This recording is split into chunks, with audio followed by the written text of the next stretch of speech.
Welcome to part 2 of our two-part video series covering continuation patterns and how can they be of benefit to you when trading.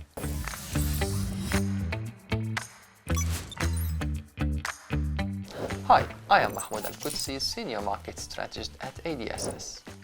In part 1 we discussed various types of continuation patterns and the essential conditions for spotting them on a price chart.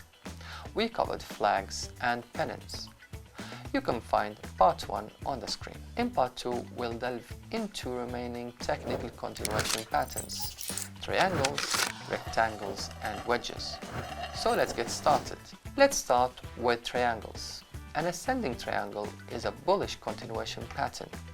It forms with a horizontal resistance line and an ascending support line. The pattern indicates that buyers are gradually gaining strength. Example: a descending triangle is a bearish continuation pattern. It forms with a horizontal support line with a descending resistance line, suggesting that sellers are gaining strength. A symmetrical triangle, meanwhile, is a pattern that can signal a continuation in either direction.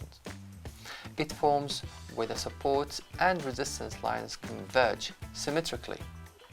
The direction of the breakout upward or downward usually determine the continuation of the prior trend. Now let's talk rectangles. A bullish rectangle forms during an uptrend. The price moves sideways within a range bounded by a parallel support and resistance level. A breakout above the resistance level signals a continuation of the upward trend. What about a bearish rectangle? This formed during a downward trend. The price consolidates within parallel support and resistance level. A breakout below the support indicates a continuation of the downward trend. Example: finally, we have wedges. A raising wedge is a bearish pattern. It forms during an upward trend where the price action is contained within two converging upward sloping trend lines. Normally, this pattern indicates a potential reversal, but in the context of a downward trend, it acts as a continuation pattern. Example: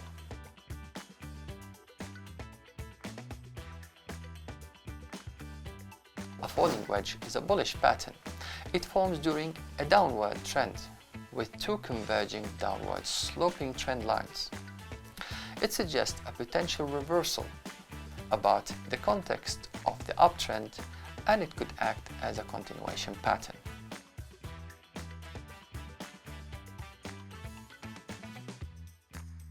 So, how can you trade a continuation pattern?